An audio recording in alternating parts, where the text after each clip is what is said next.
Kusakana kwatiri kuita zvekare pano paHatari 263 pano pachange ndichikuzivisai manews updates ezvinhu zviri kuitika munyika yedu yeZimbabwe. Sepano pa this YouTube channel kana uchiri munyowani havadikani hatirare musi watamuka hatirare tichiuya nemanews updates ezvinhu zviri kuitika munyika yedu yeZimbabwe. Saka kana uchiri munyowani pa this YouTube channel kusubscribe mahara wotena on the notification bell uyezve malikes enyu akatikoshera zvikuru zvinobatsira kuti video rinenge ringe richifamba kuhama neshamwari.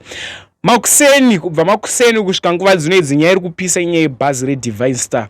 Zvine nyaya yebhazi reDivine Star rapiswa kuSouth Africa parengi inonzi Newton kuSouth Africa mutown. Bhazi iri inonzi Newton town ndomapiswa bhazi iri. Bhazi iri rapiswa pana kondakta ashudwa akafira pasport nevanhu ava. Kana wanga wainzwa nyaya iyo kana usati wainzwa regani kudzoka kumashure kuitira kuti vasati vanzwa. Kondakta uyu chakonzeresa kuti ashudwe inyaya yekuti anga abvutirwa bhegi remari achinyora marisitsi evanhu vari kupinda mubhazi. Pabvutirwa bhegi remari vamwe wabva wakanda moto mubhazi. Bhazi paratanga kubvira vanhu vese vanga vatarisa zvikuitika kubhazi. Kondakta uyu aona kuti indabvutirwa bhegi remari ada kuteera mbavha dziya. Paateera mbavha dziya achimhanya abva ashudwa nemunhu anga ari kugedhi anga ari mumota. Vanhu ava vanga vakatoti wandei vanga vasvika kuma4. Nomwe wananga asara kumota drive.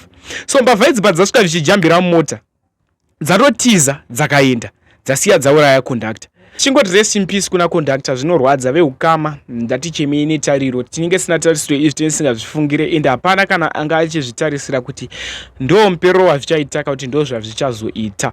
Zvisinei update yandoenda kubatirai update yekuti ivo vacho vashudha ivavo pavatiza vachiedza kutiza vese vari 4 vashudwa vakafira pasport.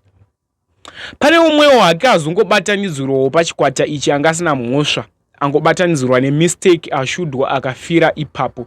Chiri rest in peace futi kwaari muSouth African munhu iye abatanidzirwa mukushudha mbavha idzi. Pane vamwe vanozoti hatirare toda kuona mapictures eropa hatisi paYouTube asi kana wazvipira wakashinga kuda kumaona namba dzangu idzo ndo dziri kubuda pascreen uya kuWhatsApp uone mapictures ndati kana wakazvipira washinga ndoone mapictures aya ari kutyisa atarisikika 2. Ndokumbira kuti zvanofunga mucomment section pamusoro penyaya yemacases aya. I think zvaitwa nemapurisa ekuSouth Africa zvekushudha mbavha zviri bo. Dai zvichinzi kana paita munhu anorobha seizvi anoshudwa ofirawo ipapo. I think macases aya anopera. Mwari apa atopindira vazoshudwa zvavo asi zvinorwadza futi kondakta atisiya vamwe vanga vachiti luggage dzasvira mukati. Ai upenyu hwemunhu ndo hwakakosha. Rest in peace kondakta.